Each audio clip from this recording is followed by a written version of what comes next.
Hey there. You guys have fun. You make a great couple. What? Go into the Mega Ruins on a Defense Force mission? Sounds good. It's good to go out and together every now and then. Meanwhile, I'm just gonna be there with my ponytail. Hey everyone, welcome back to Xenoblade Chronicles Definitive Edition. In the last episode, we went around and took care of most things in the colony. Therefore, we make good colony comrade chums. And also, meanwhile, Ryan got a bit of a change in wardrobe now. Oh, he looks so heroic, he looks so green, he looks so anime. Almost Wild West like with the jeans and belt. Oh man, I'm taking part in Wild Arms. That's good RPG from what I've heard. But hey, in this episode though, we're gonna go on our Defense Force mission and continue on. But first, behold guys, this guy has a frowny face on his armor. And now you will never be able to unsee it. Why? Luckily, Ryan got out that uniform before any of you guys noticed. Yep, so now we are on our way onwards and upwards to actually doing our mission. Ryan has gone from being stuck on the goddamn stepping stone to now being a full-fledged man in green. Look, he's even prepared. He blends in with the environment. You know, as much as a 2-ton tank can, you know, fit in an environment. But don't tell him I said he weighs 2 tons. He'll be very, very angry. And it seems like we have some more bunnies which we have to take care of. So let me talk about Ryan's art for a second. Ryan's art are all about building aggro as well as initiating his talent art. Here's one. It doesn't do any damage, but it does draw most of, if not all of the aggro all the time. And his other art accommodates that. That's right, as soon as Shulk took the glory. For that, we got his paw, and we got fun stuff. We got a lucky bunnet paw. We just took it off the corpse. It was fine. But yeah, in a nutshell, Ryan is all about taking hits for a lot of people, and every single one of his arts, more or less, add to it. But now, we get to just go up and have some fun. Meanwhile, I'll try to explain a lot after I go on. Hammer beat, again, a single shot with build aggro. The same thing for bow upper.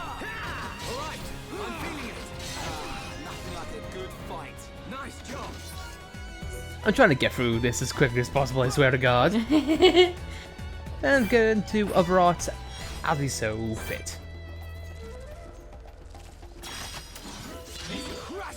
Next up is Wild Down, which works well in tandem with Shulk's turn-strike talent art. Rage is the first time we see of an aura.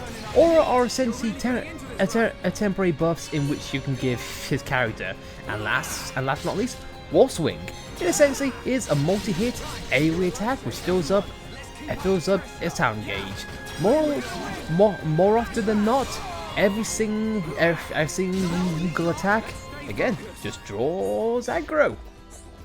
You could say Ryan is aggressive.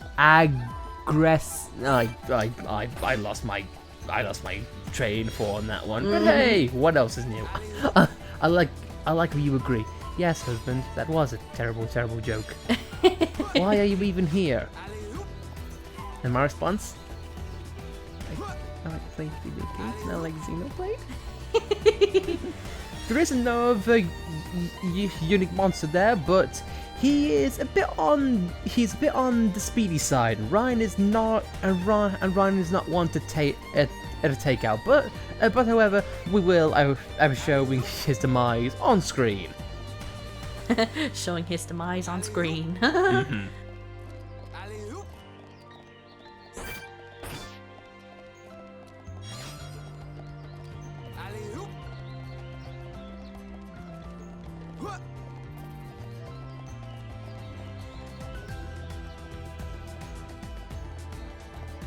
has taken the sights and sounds of the outskirts of Colony 9, look down there, man. Yeah. We came a pretty long way.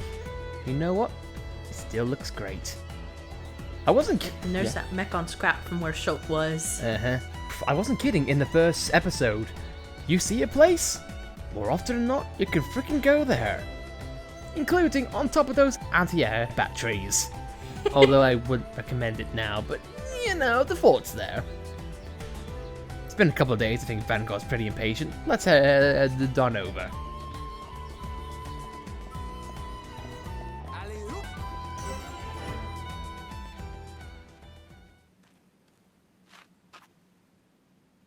You forgot something. You will be needing the transport cases, right? Fiora. I'm coming along as well. I'd feel better going with you boys than sitting at home worrying about you. So, let's get moving. I knew she didn't trust me. Looks like it. I'm going to ignore that. But on that though, Fiora, in that cutscene you look so great in the trailers, and you know what? You haven't failed since. Now we have 3 people in the party, this is where things really kick up a notch. We have another part of the UI in battle. We have the party gauge. In a nutshell, if built up enough, if one of your allies falls or you fall yourself, you'll be able to pick each other up. And the bread and butter for not just the game, but for Smash Brothers inclusions as well. But we'll focus on that when the time comes. But for now, let us see what these guys have to say. Be rude to ignore them. Going to the cave. Can you kill a willow bunny for me? They attack in packs. They can be quite a nuisance and scary.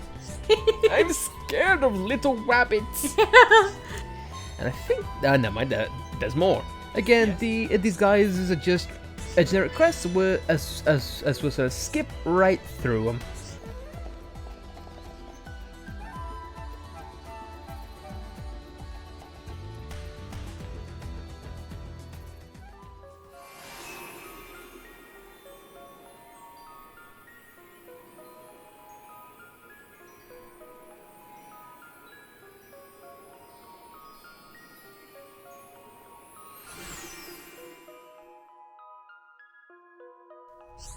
And here we are in Tephra Cave. We have already gone over this in last episode, so yeah, if you want to go see what this is all about, I will explain it in a much better detail than this.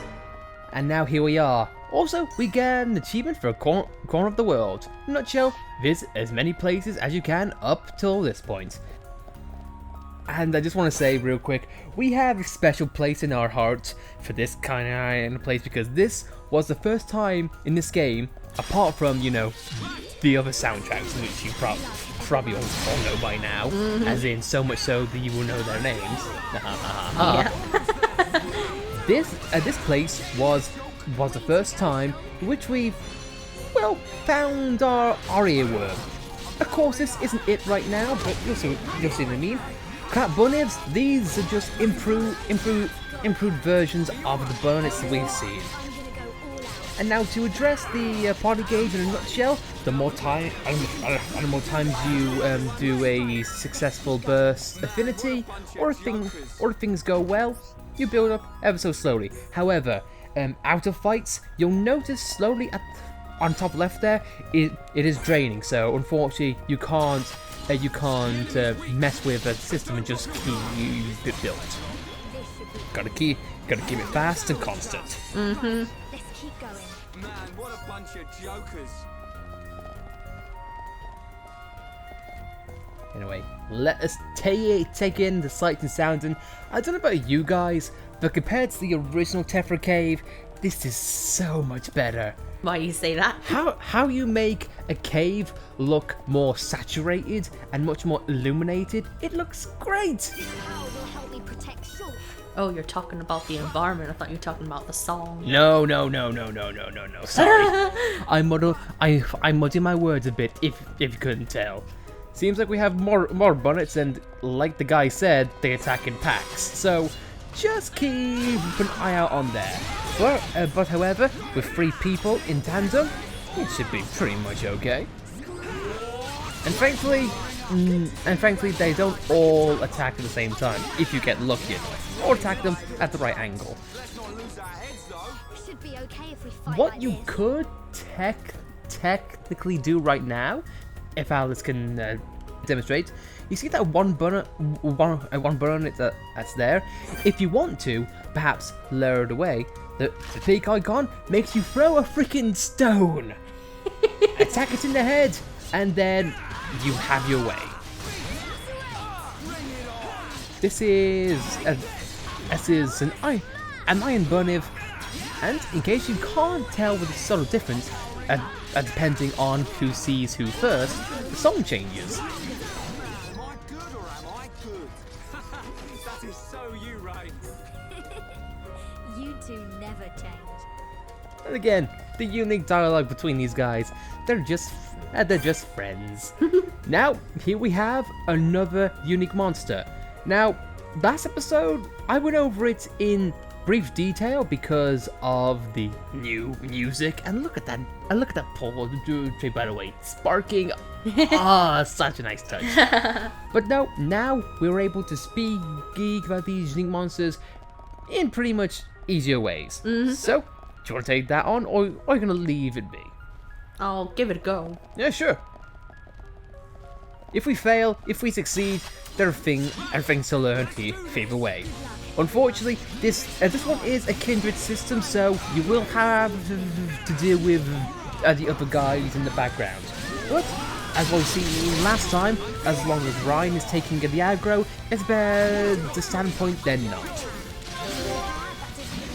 But if we can build it up just enough, hey, they're working in teams.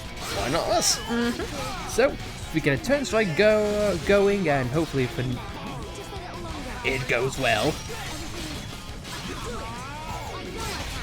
Come on, Fiora. You've got 5 HP. Oh, Fiora. There they are. She is alive. Never mind. I'm not. It's a good thing to keep in mind that if, again, an ally falls, you'll be able to pick them up should you have enough. It takes about roughly one block each, so it's useful there. I was hoping that we could initiate, our secret weapon of sorts, but it seems like we're not going to get much luck. But even despite that, you know what, never mind! Here we have the introduction of a chain attack. Its first benefit is you all attack at the same time roughly, and the enemies don't get a turn. Plus, any cooldowns that your arts have, they immediately get a redone. And if you team up enough in the right ways, an attack multiplier can go up. And plus, since you're working together, you pretty much get closer.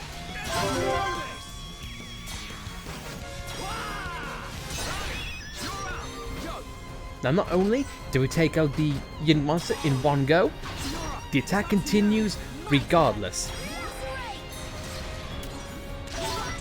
I noticed that Alice hits a QTE, and therefore the chain attack goes round one more time.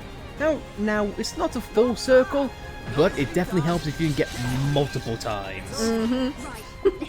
And as always, unique monsters, they always drop the best loot. Most of the time.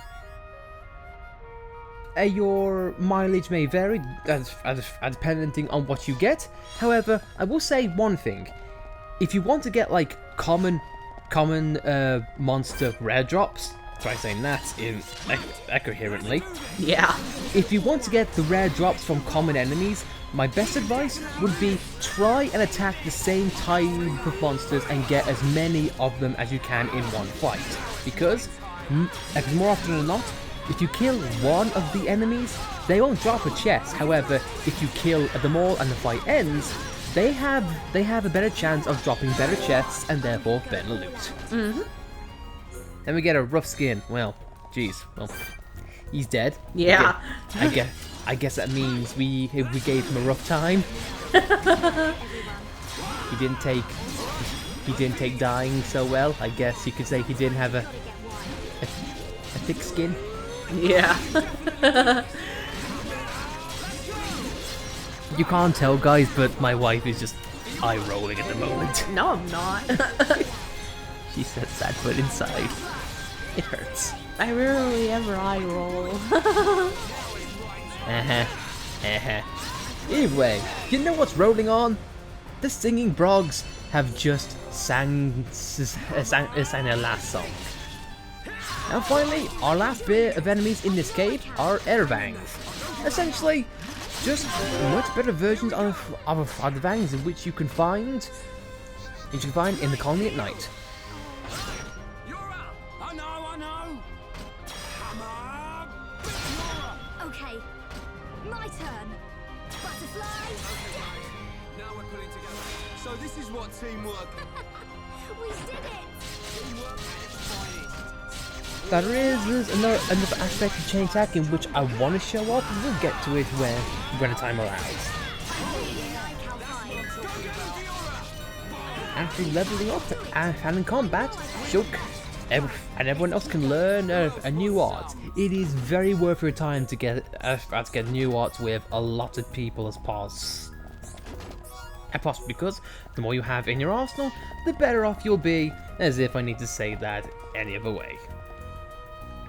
Seems like we do have a guy who needs to die, so just bear with us for 1 second. Can't lose. Good luck, We'll everyone. be right back. This one's mine.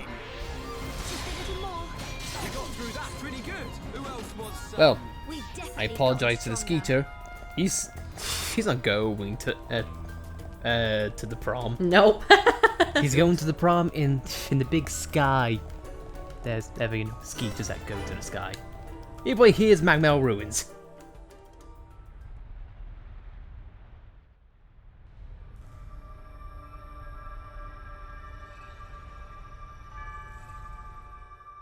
Are these the Magal ruins? Haven't you been here before? Nope. The Defense Force often uses it for training, but I come here to do research. It's not really a place that people go. Not surprising. There are monsters around here that use Mechon parts as armor. Was this built by the Mechon? I don't think so. There's a path for people to get in. It might have been a vehicle of some kind. Like the Defense Force hover transports. A vehicle? But it's so big. It's amazing technology. I wonder what kind of people made it. I ain't got a clue. Let's keep moving. The ether cylinders are up ahead. Right.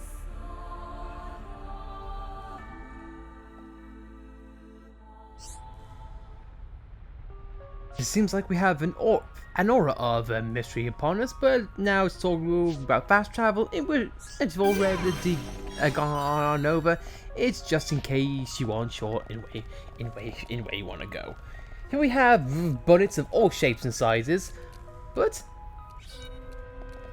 we get interrupted by a guy who thinks he's better than us. Yeah. Well, he's got an iron will, that's for sure. You know, we can break it and probably rust it down. I find the exclamation point very helpful because if you were fighting like a bunnet, it's so small sometimes you don't know what side you're on of it. Or when it's a monster of a questionable model, I guess? Yeah, and you don't know which one's the back or front on it. Pretty good. Who else wants some? Well, either way, it's very helpful. This wasn't in the original, but it's a welcome change nonetheless. No, and as we go, we can see, you know, a bit of rubble, rubble in here and there, things I don't have access to quite yet. Even so, look at that. Little clay was goddamn mocking us. As well as rocks not being, you know, solid or calcified. Oh well. I guess I can't see everything that's in there, but hey, say la vie.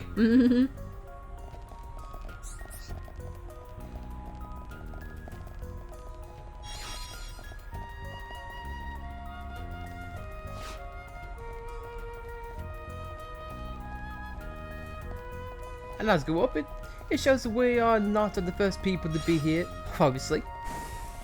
Then we have doors, and oh, behind this door is of questionable safety. Also, Ryan just jumped headfirst into that door. Very nice. Fiora mentioned that there was a Magal lizard nest nearby. And it seems like we have awoken the Big Daddy, but it's always a good idea to take care of the little guys before. But beforehand, here we have the Wallside Grinnery, the unique monster of Magal lizards, essentially. This guy likes to hit hard and hit fast. He's a glass cannon in some way, shape, or form. If you can see, he's giving Ryan a bit of run for his money. For as much as I hate to say it, you want to keep his attention on Ryan and not Fiora, because I'll say here, Fiora is probably going to go down in a few hits. And he's blocking the door so I can't get behind him and do backslash. Enemies are sneaky. Again, Ryan is doing pretty badly. He even gets toppled and died as well. Yeah, this goes bad very much. This guy can also topple us at the same time, so you need to be careful in what he does.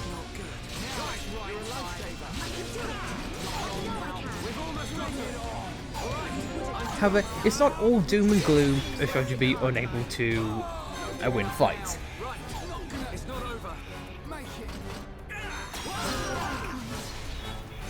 So in fact, we're probably not going to win this, but however, if you die, it does bring up a few good points to bring up.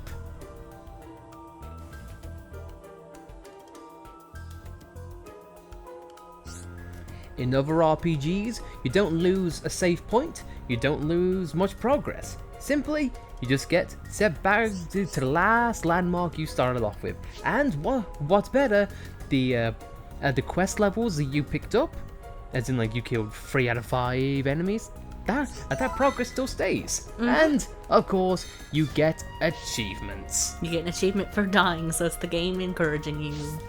It doesn't stop being efficient. This is one of the reasons why Xenoblade Chronicles was lauded way back when, and it's one of the reasons why I find it to be personally lauded even today.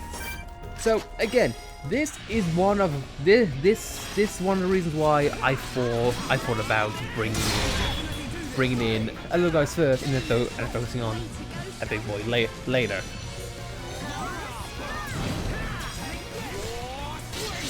Good, so much so, we're taking out little guys in quick succession with a little problem.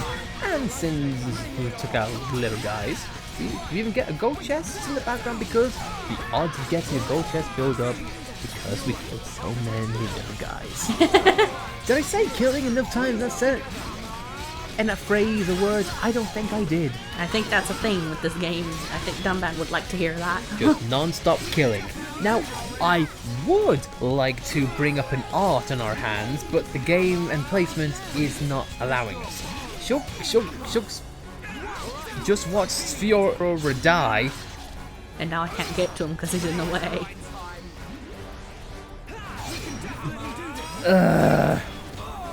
Yeah, placements aren't the strong suit.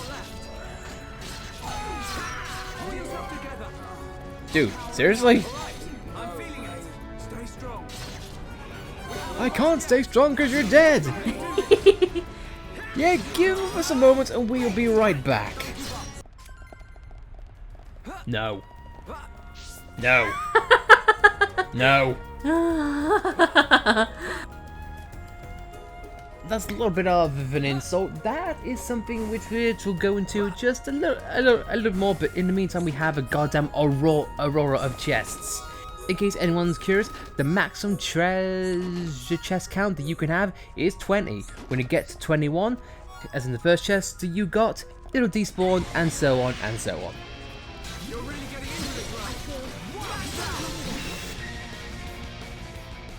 Thanks for dying. Have a nice day, buddy. And Shulk said that was easy. Shulk, let's not lose your head though, mate.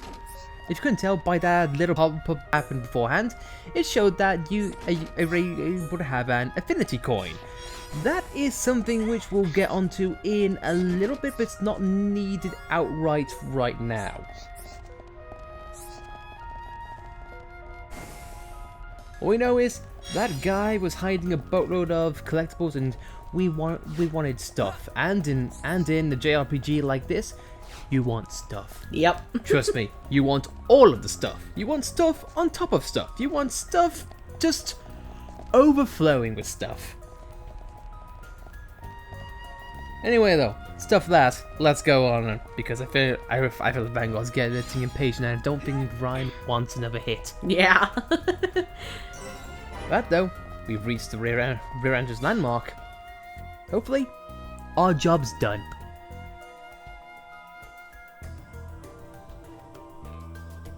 Oh, that new bass! I know. Oh, you couldn't hear it, man, but that bass in that song, oh, I love it so much. Ah, but here we are. We have arrived. And man, look down there.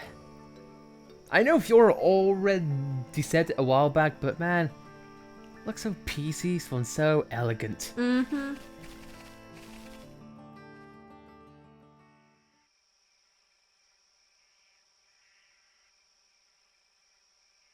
Right here. Thanks for the help, Shulk. I'll start collecting them up. You two hold on a sec. It's full of ether cylinders. Hey, why do we have to come all the way here to get them? Isn't there an ether cylinder fueling station in the colony? Well, refining the ether takes a long time down there, and sometimes cylinderization fails. And there are so many cylinders here for us already. It's more reliable than making them ourselves. Right. And Colony 9's anti-air batteries and mobile artillery are standardized for these cylinders, so they can be used straight away. I see. You know, this place is in good condition considering it's ancient. It might be that there's some form of technology being used to preserve it. It's just a shame we don't understand its secret. Shulk? But I'll solve it one day and show you. If it's just technology that someone created in the past, it's not incomprehensible. We'll come to understand it one day. Don't go trying too hard. We can come and get ether cylinders whenever we need them. Besides, it's a good place for Defense Force training. Yeah, so good that you didn't even want to come here without Shulk to back you up. Anyway, did you collect the cylinders? Yep, all done. Thanks. Just come by yourself from now on. Shh, be quiet.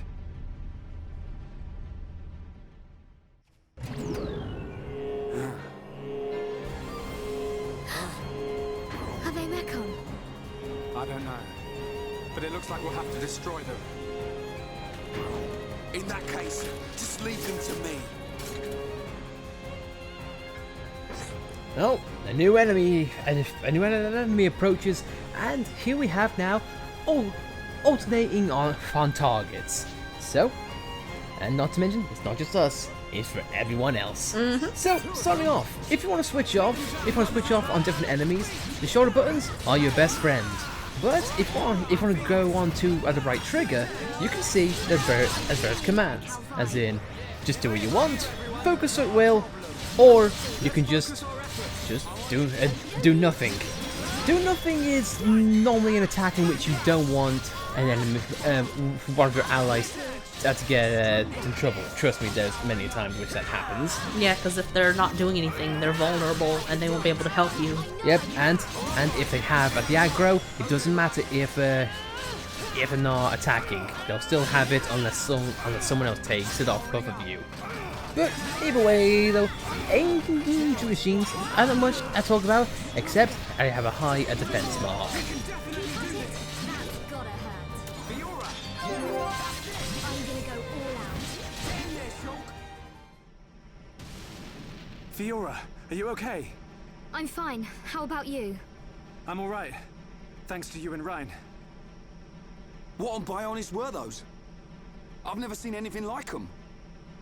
Could they have been Mekon? No. I think they were something left by the civilization that built this vehicle. They didn't seem like Mechon to me. But why did they only show up now? I don't know. But they were probably built to protect this place. They might have been activated in response to something. But I don't think that something could have been us. Please, let's go back. I don't want to be here anymore. Me neither. And we've already got the ether cylinders. Huh? What's going on? Listen, what is that? That sound.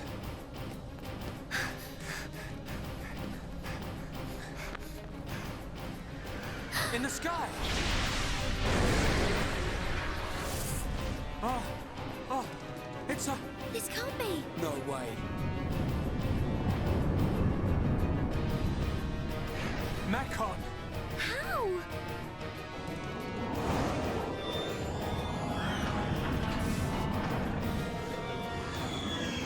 Didn't my brother destroy them all a year ago? Could that defense mechanism have responded to the Mechon? Let's get back to the colony. Come on.